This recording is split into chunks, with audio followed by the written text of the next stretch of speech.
सीता के जीवन में क्या सुख मिला? शादी होकर आई, स्वयंवर होकर आया, वनवास हो गया, वनवास हुआ, रावण ले गया।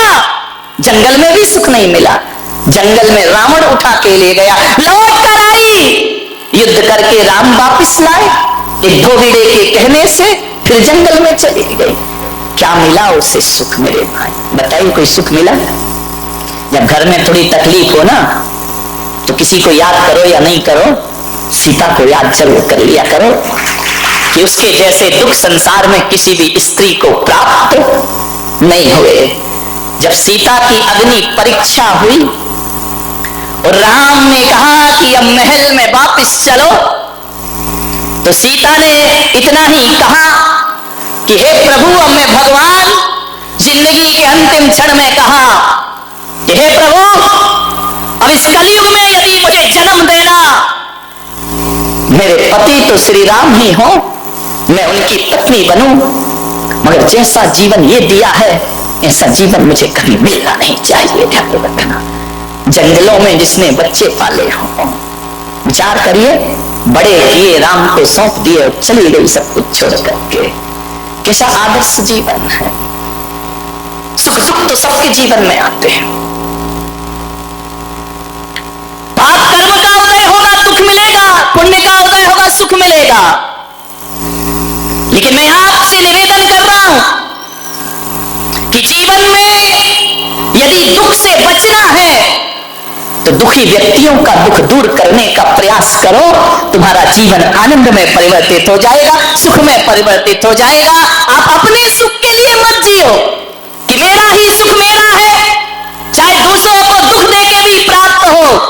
ये साधारण लोगों की सोच है, लेकिन महान पुरुष तो सोचा करते हैं कि मेरा दुख तो छोड़ो, दूसरे का दुख मिटा दूं तो मेरे जीवन की सार्थकता सिद्ध हो जाएगी। ध्यान रखिए, दूसरों के लिए सोचिए, अपने लिए मत जियो। एक बात याद रखना, जो अपने लिए जीता है वो वीर होता है, और जो दूसरों के लिए जीता है वो महावीर हुआ करता है। ध्यान रखिए, ये अपने लिए नहीं जिए, दूसरों के लिए जिए। मानिए, थोड़ा अपने दुखों से बाहर निकलो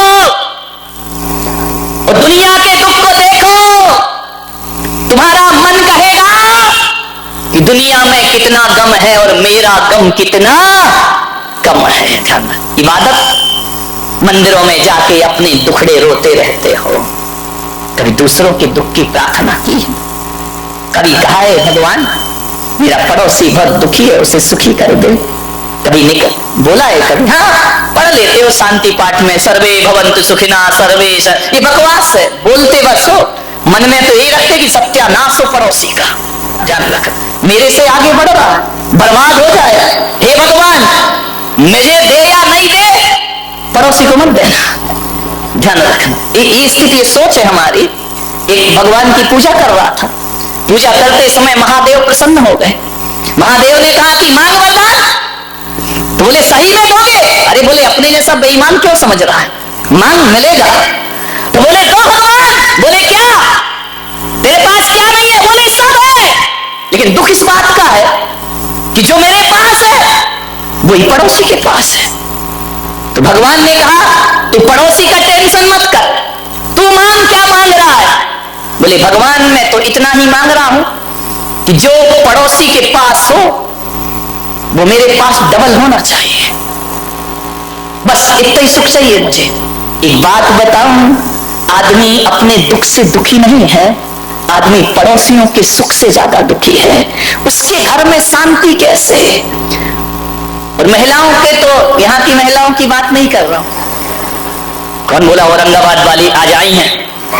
ध्यान रखना, विचार करिए, महिलाओं का तो यही है, यदि पड़ोस के घर में शांति है तो कानाफूसी करे थोड़ी सी। इस सास बहू प्रेम से कैसे रह रही है? थोड़ा बहुत सभा में चुहिया छोड़ दीजिए। इतनी होशियार होती है महिलाएं, यहाँ वाली नहीं, यहाँ वाली तो बहुत सीधी है, जलेबी की तरह।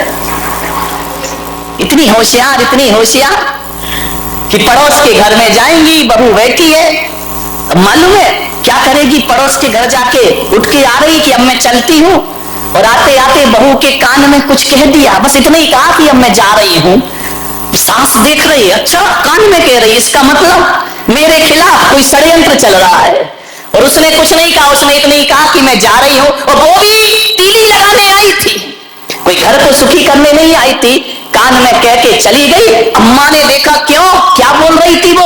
अम्मा जी कुछ नहीं, बस इतना बोल रही थी मैं। अब इस पे कोई अम्मा विश्वास करेगी कि मैं जा रही हूँ? इस पे कोई विश्वास करेगी क्या? अरे जा रही हूँ तो जोर से बोल देती, तू भी चुप आ रही है। अब श्री महाभारत प्रस्तुत करता। ऐसे घरों में आग मत लगाइए मेरे भाई। क्यों किसी के घर उजाड़ते हो? घर बसाना सीखो मेरे भाई, उजाड़ो मत। एक जगह शादी हुई, एक अम्मा ने पूछा, क्यों तू 10 दिन से मंदिर में नहीं दिखी? बोले क्या करूं बहन, लड़के की शादी थी इसलिए मैं नहीं आ पाई। हो गई तेरी शादी? बोले हो गई। बोले कहाँ की बहू है? बोले औरंगाबाद की। बोले औरंगाबाद की? बोले हाँ। बोले कितना मिला है? अब तुझे क्या लेना देना कितना मिला है, वो जाने उसकी बहू जाने, तेरी छाती काहे को चल रही है? क्या मिला दहेज में? अरे भाई दहेज दहेज में छोड़ो, हमने तो महाराज के प्रवचन सुन लिए थे कि दहेज लेना पाप है। एक साड़ी में लड़की लाए हैं, हमने कोई दहेज नहीं लिया है। अरे अम्मा ने माथा फोड़ा मंदिर में। बोली धर तेरे की, तू भी महाराजों की बातों में लग गई। उनके तो ना आगे कोई ना पीछे कोई, तेरी तो गृहस्थी लगी है। 1 घंटे के प्रवचन में हीरा सा बेटा फ्री में बेच दिया। तेरे की सत्यानाश, हीरा सा बेटा। अब जब इतना हीरा सा था तो तूने अपनी लड़की क्यों नहीं दी? ऐसे घरों में आग लगाई जाती है, ध्यान लगा। हीरा सा बेटा कौड़ियों के भाव में बेच दिया। मैं होती तो लाखों रुपए लेती दे। अब बता, उस बुढ़िया के दिमाग में कचरा डाल दिया इसने। वो इतनी खुश थी बेचारी, और ऐसे मीठे शब्द बोल बोल के कचरा डाल दिया कि हीरा सा बेटा। जब हीरा सा था तो तुझे पहले का कीड़ा सा दिख रहा था वो। ध्यान रखिए, मत उजाड़ो किसी के घर। ध्यान रखिए, घरों को बसाइए, किसी के घरों को बर्बाद मत करिए। आओ, ये इंसान एक मंदिर के समान हुआ करता है, और ये धरती उस तीर्थ स्थान के समान हुआ करती है जहां हम लोग रहा करते हैं। मान्यवर, एक तीर्थ जैसा वातावरण बनाइए, जीवन स्वर्ग हो जाएगा आपका। किसी के घरों को बर्बाद मत करो। तुम्हें क्या लेना देना दहेज मिले नहीं मिले? आजकल मंदिरों में ये पद्म पुराण नहीं पढ़ती, बुढ़िया पुराण ज्यादा पढ़ती है। पुराण तो खुला ही रहता है, रामायण दूसरी चलती रहती है। पता चला इतनी देर मंदिर में क्या बोले स्वाध्याय कर रही थी। अब तुम्हारे स्वाध्याय में बकवास के सिवा होता क्या है? बोलो निंदा पुराण है और कुछ नहीं है। 2 लाइन पढ़ते हो, घंटा भर बुराइयां करते हो। इसकी बुराई उसकी बुराई, और कोई नहीं मिला तो बुलक सागर आए, इनकी बुराई कर लो थोड़ी सी। ध्यान रखिए, मुझे समझ ही नहीं आता। ये धर्म ध्यान है, ये स्वाध्याय है। 4 बैठ करके रामायण शुरू कर देते हैं अपनी, वो ऐसे वो वैसे वो ऐसा। अरे मैंने एक महिला बड़ी बुराई कर रही थी मंदिर में बड़ी जोर जोर से, ये महाराज वैसे वो महाराज वैसे, उसकी बहू ऐसी उसका बेटा ऐसा। अरे तो मैंने कहा इधर आई, ये कर क्या रही है? बोले क्या कर रहे हैं? धर्म ध्यान कर रहे हैं। मैंने कहा ये धर्म ध्यान हो रहा है, एक दूसरे की बुराइयां कर रही हो, एक दूसरे महाराजों की बुराइयां निंदा कर, ये धर्म ध्यान है तुम्हारा? बोली महाराज जो आपने सिखाया वही तो कर रहे। मैंने कहा मैंने क्या सिखाया? बोले आपने तो कहा था कि रोज आलोचना पाठ पढ़ा करो। मैंने कहा कमाल है, धन्य है भाई, ये आलोचना पाठ चल रहा मंदिर में। मैंने कहा था अपनी आलोचना करना, तू मेरी आलोचना करने लगी। जय हो, विचार कर। ये बुढ़िया पुराण, इससे कोई कल्याण होने वाला नहीं है।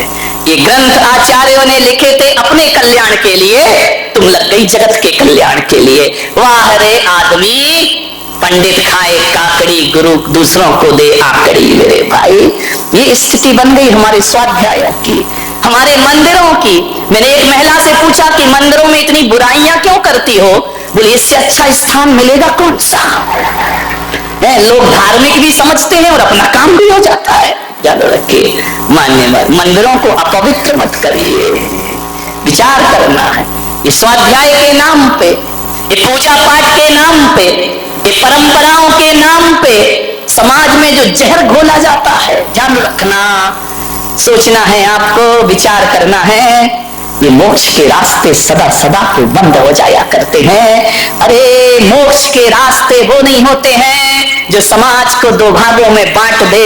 मोक्ष के रास्ते तो वो होते हैं जो शेर और गाय को एक घाट पानी पिला दे। वो मुक्ति का रास्ता हुआ करता है। सांप और नेवला को एक साथ बिठा देता है, वो मुक्ति का रास्ता हुआ करता है। ध्यान रखिए, कुछ नहीं है, सब बकवास।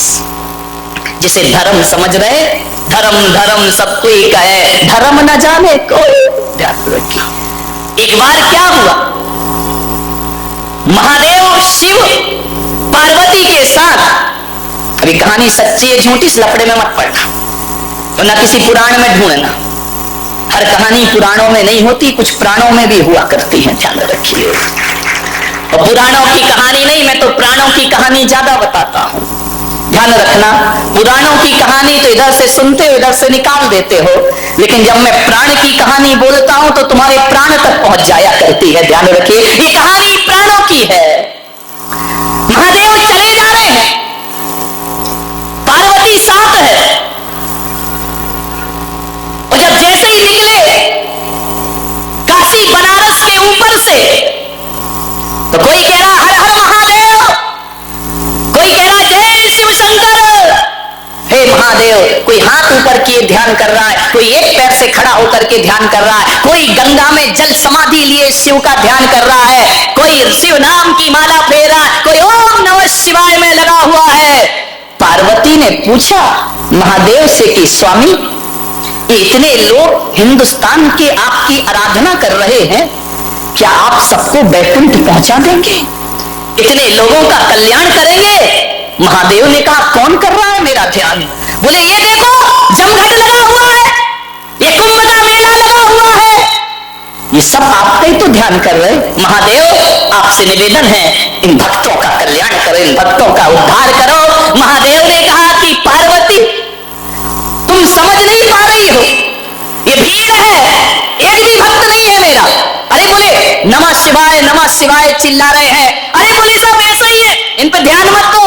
अरे बोले महादेव आप इतनी कठोर क्यों बन रहे हैं, आप तो भोलेनाथ हैं, आपका नाम ले रहा उसका बेड़ा पार करो, उसका उद्धार करो। महादेव ने कहा तुम नहीं समझोगी।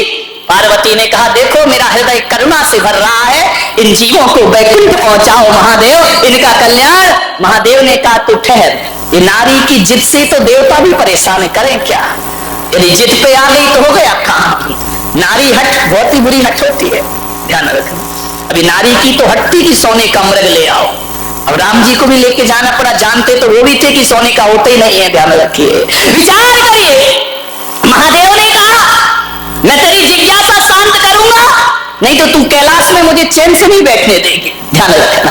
बोले खैर मैं करता हूं व्यवस्था, ये जो तू कह रही है कि इनका बेड़ा पार, देख मेरा सच्चा भक्त कौन है।